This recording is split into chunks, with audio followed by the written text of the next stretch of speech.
उत्तराखंड की राजधानी देहरादून के मशहूर सहस्त्रधारा में भारी बारिश के कारण रात में बादल फटने की घटना सामने आई है। जिला प्रशासन का बचाव और राहत अभियान जो है वो जारी है। इस घटना में कई सारी दुकानें बह गई हैं। वहीं जिला प्रशासन ने आसपास के लोगों को रात में ही सुरक्षित स्थानों पर पहुंचा दिया था, लेकिन अभी भी बताया जा रहा है कि 2 लोग इस पूरे बादल फटने के दौरान लापता हो गए, जिनकी तलाश जारी है। तस्वीरों के जरिए हम आपको दिखा रहे हैं किस तरीके से देहरादून में एक प्राकृतिक आपदा आई है, जहां पर देर रात बादल फटा है और बादल फटने के बाद कई सारे नेशनल हाईवेज जो हैं वो बंद कर दिए गए हैं और तो और कई सारी सड़कें भी बह गई हैं। तस्वीरों में भी हम आपको दिखा रहे हैं किस तरीके से कहीं नेशनल हाईवे टूटे हुए हैं तो कहीं ट्रक और गाड़ियां जो हैं सड़कों पर फंसी हैं। वहीं सहस्त्रधारा के मंदिर की बात की जाए तो ये मंदिर में भी चारों तरफ सिर्फ मलबा ही मलबा फैला हुआ है। घटना की जानकारी मिलते ही यहाँ पर जिलाधिकारी सविन बंसल ने कमान संभाल ली।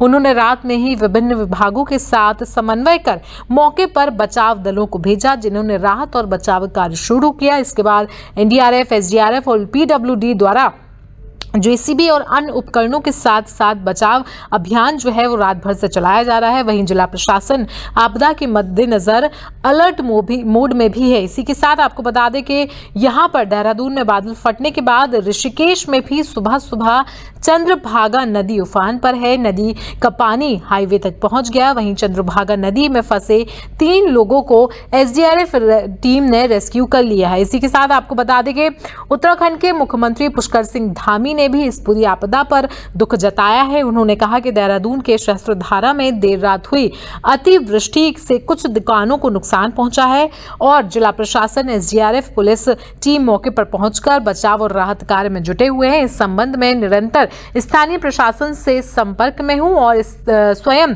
स्थिति की निगरानी भी कर रहा हूं। ईश्वर से सभी के सकुशल होने की प्रार्थना भी करता हूं। वहीं आपको बता दें कि डीएम ने भी पूरे देहरादून में यहाँ पर छुट्टी का ऐलान कर दिया है। बता दें कि 1 से 12वीं कक्षा तक के सभी स्कूलों के लिए छुट्टी का ऐलान किया गया है। वहीं आईटी पार्क देहरादून में भी देर रात से हो रही बारिश से आए पानी में खिलौनों की तरह सड़कें जो हैं वो बहती हुई, गाड़ियां जो हैं सड़कों पर बहती हुई नजर आई। तो लगातार तस्वीरों के जरिए हम आपको दिखा रहे हैं किस तरीके से देहरादून के सहस्त्रधारा में यहाँ पर बादल फटने की खबर सामने आई है। यहाँ पर जो टपकेश्वर मंदिर है वो पूरा डूब चुका है और मंदिर में 2 फीट तक मलबा दिखाई दे रहा है। वहीं हिमाचल की बात की जाए तो हिमाचल के मंडी में भी धर्मपुर में बाढ़ आई है, जहां पर सोंग नदी जो है वो अपना रौद्र रूप दिखा रही है। बताया जा रहा है कि 10 से 15 साल में ऐसा पहली बार है जब सोंग नदी का इतना रौद्र रूप देखने को मिल रहा है। वहीं सहस्त्रधारा में एसडीआरएफ, एनडीआरएफ और लोक निर्माण विभाग की टीमें जेसीबी और अन्य सारी भारी उपकरणों के साथ राहत और बचाव कार्य में जुटी हुई हैं। आपको लगातार तस्वीरों के जरिए हम आप दिखा रहे हैं किस तरीके से यहाँ पर बहुत बड़ा जो है नुकसान की खबर सामने आई है। हालांकि अभी तक किसी के जान माल की नुकसान की खबर नहीं है, लेकिन फिर भी 2 लोग जो हैं वो लापता बताए जा रहे हैं। बाढ़ में टपकेश्वर मंदिर जो है वो पूरा डूब चुका है। पुजारी ने बताया कि सुबह 5 बजे नदी में बाढ़ आई, पूरा मंदिर डूब गया और कई सारी मूर्तियां बह गई। हालांकि गर्भगृह सुरक्षित है। पानी उतरने पर मंदिर में 2 फीट तक मलबा दिखा है। आपको बता दें कि हिमाचल के मंडी में भी धर्मपुर बस स्टैंड में भी रातों रात बारिश के बाद मलबा भर गया। बारिश में कई सारी बसें जो है वो बह दूर तक चली गई और राज्य में 3 नेशनल हाईवे को बंद करना पड़ा। वहीं लगभग 500 सड़कों पर आवाजाही ठप है। ऐसे में लोगों ने क्या कुछ सुनाया है, चलिए वो भी आपको बता देते हैं। ये रात को लगभग 11, साढ़े 11 बजे 11:10 के लगभग एक आवाज आई, बहुत भयंकर आवाज, धड़ाम सी। उसके बाद ये सारी मार्केट आप सामने देख रहे हैं, मार्केट की 10-12 दुकानें ये सामने सारी दुकानें थी। ये सारी दुकानें पीछे की वो उस साइड की दुकानें यहाँ से दिखने आगे वहाँ पूरी उसमें चली गई। आगे मजाड़ा में 2 पुल थे, दोनों पुल बह गए और सुनने में आ रहा कि वहाँ जान माल का भी नुकसान हुआ है कुछ। अभी ये पता नहीं कि कितना जान माल का नुकसान हुआ। अपनी दुकान बह गई अपनी। ये इस दुकान में इस मार्केट में 7 दुकानें थी हम लोगों की, 7 में से 1 भी नहीं बची, नामो निशानी में।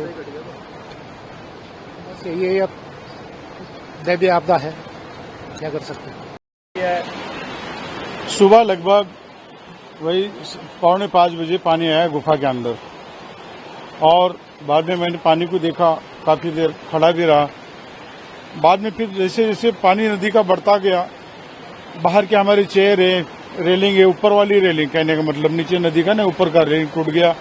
उसके बाद पानी इतना बढ़ा कि जहां मैं रोज जिस स्थान पे बैठता हूं, रुद्राक्ष के मुकुट के पास, वहां आप लोगों ने देखा है नीचे से टीवी ऊपर जो पिलर के ऊपर लगा हुआ है, वहां की ऊपर की टीवी तक चली गई। अंदर जहां हम बैठते हैं वहां पे करीबन नहीं को तो 10-12 फीट पानी वहां हुआ।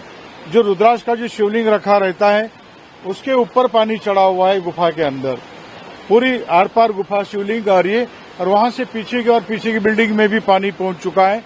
यानी बड़ी गंभीर स्थिति थी, सबकी जान जोखिम में थी। तो हम लोग जैसे तैसे रात में यहाँ से रास्ता अंधेरे में बना के रस्सी पकड़ के हम लोग ऊपर आए, और सब लोगों को यहाँ सुरक्षित लिफ्ट में पहुंचा, और हम लोग अभी यहाँ बैठे हुए। और गुफा के अंदर बहुत नुकसान है, हर चीज कोई गिनी नहीं जाती है। आप जब अभी हमारे साथ चलेंगे और देखेंगे तभी आपको पता चलेगा कि इस गुफा के अंदर क्या नुकसान हुआ है, उसके बारे में आपको पता चलेगा। शिवलिंग अभी भी डूबा हुआ है, आके आप देख सकते हैं। क्या जब आप लोग थे, क्या उसका मंजर था जिस तरीके से पानी आया? मंजर तो ये था कि किसे फोन करूं मैं, मुझे पता ही नहीं चल रहा था, क्योंकि नदी का वो किनारा और इधर काल भैरव की गुफा किनारा एक जैसा था पूरा पानी। हाँ, क्या पहली बार ऐसी घटना यहाँ पे हुई है या नहीं? पहले भी कई बार पानी आ चुका है, लेकिन गुफा के अंदर ही अंदर पानी आ चुका है। लेकिन आपकी बार ये उत्तराखंड के अंदर ये पहली बार है, देहरादून के अंदर ये पहले इतिहास में ये इतना पानी है, पहली बार।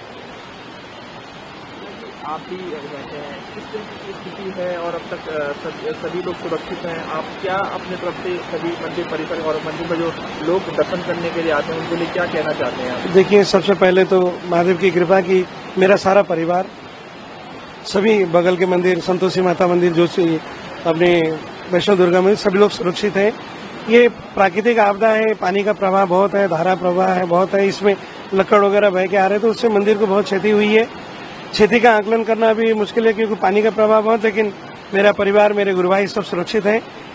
आश्रम की रही बात, और पानी उतरेगा तो पता लगेगा क्या क्या चीजें टूटी है, क्या हुआ है।